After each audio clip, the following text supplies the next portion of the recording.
passando agora para a história do Ouro, ermitão andarilho. O Ouro, ele possui 4 capítulos, ao lado que o nome dele, altura, peso, emprego, afiliação, interesses, curiosidades. O Ouro aí é um personagem das antigas, um dos primórdios, lá dos primórdios, o Ouro.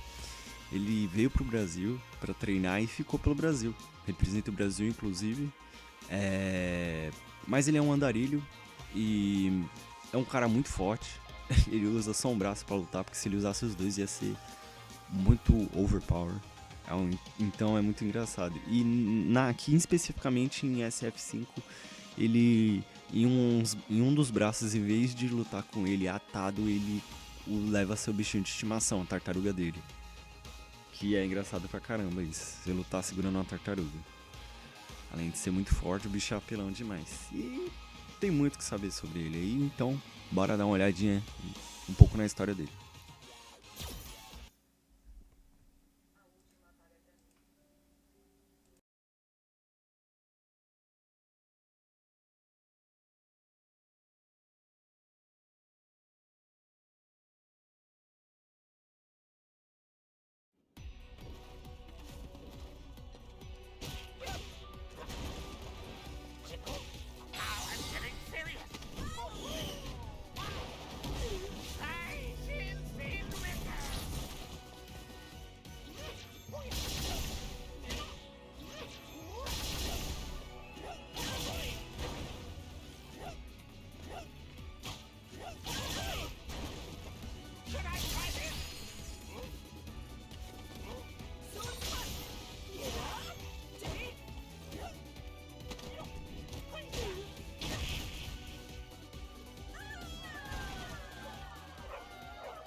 To look far in the distance, but if you look too far, you won't see what's on your foot.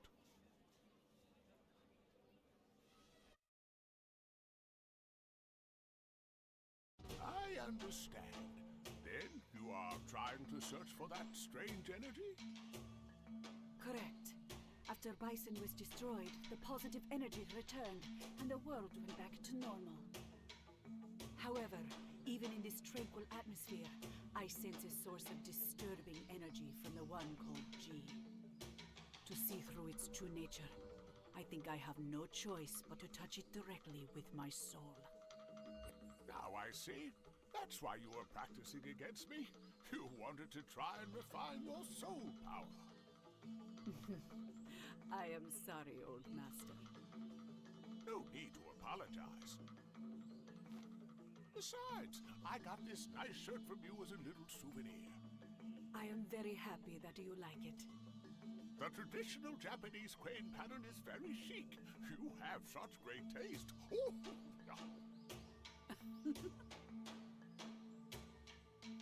Then, old master, I will take my leave.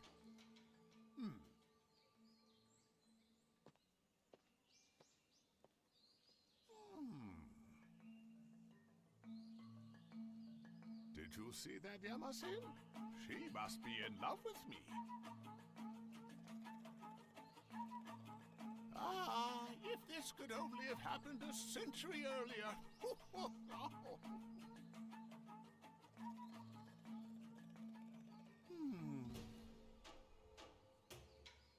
Well, let's leave that for now. I do sense a strange energy. It is as I suspected. Anyhow, it's time for dinner.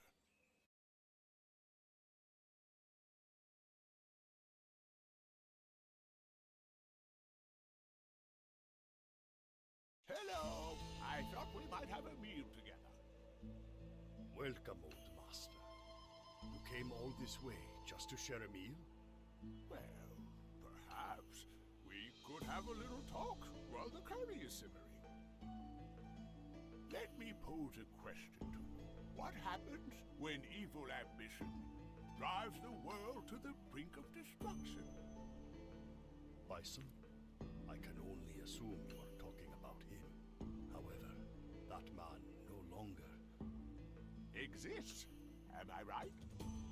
If you are convinced it was his psycho power and his tremendous army, which sent the whole world into crisis, then I would say we have avoided the worst possible outcome for the time being. However, what if a real threat does not have a physical form like an army, but is something intangible, like a force of will?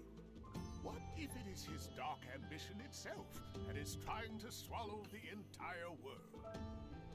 Do you mean, even after his death, his dark ambition is still corrupting our world?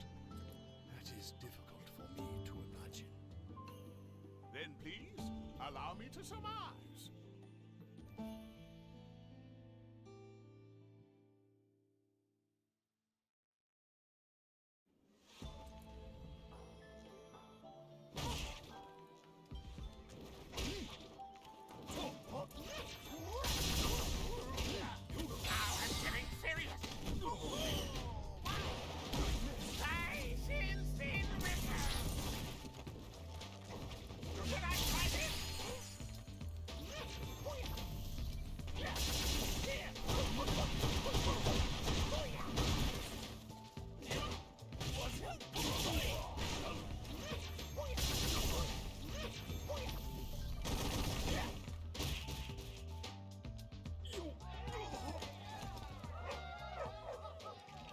To battle me, but you are about a century too early.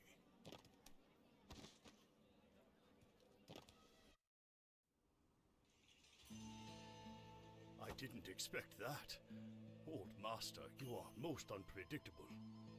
Ha ha ha! How was that? Well, this may have been just for fun. Even if something was just for fun, and if one has the sheer will of force to win, no matter what, or if one is willing to consider the possibility of losing, the result could be entirely different. My mind did not consider this. Oh, the will of Bison. Could it be? Yes, the dark ambition of that man with his tremendous power has already been exerted upon this world. It consistently threatens our existence. If he has used that concept to instill his will into others, then the apocalypse may yet come to pass.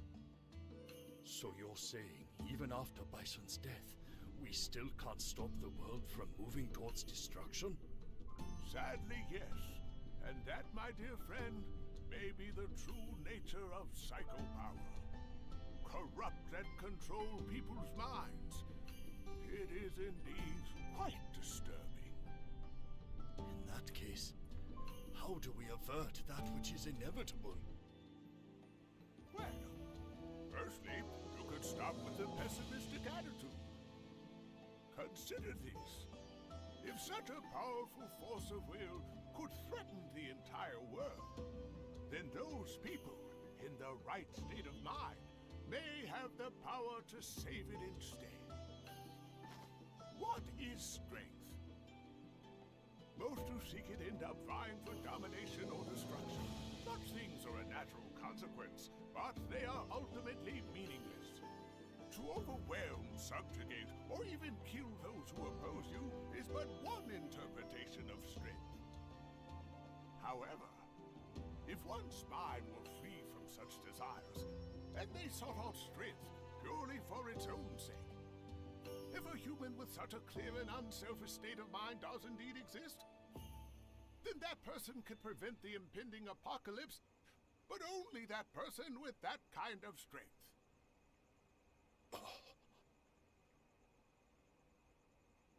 Aha! Well then, I believe that the curry is finally ready. Oh, yes, Shall we? I'm starving. yes. But, Old Master, I'd like to hear more of your thoughts on this. Perhaps you young people should figure it out. Ah, I'm starving. So, what kind of curry have you prepared today? But, Old Master, To seek strength, purely for its own sake. To find someone in this world who is both pure of mind and pure of heart. That would also be very interesting.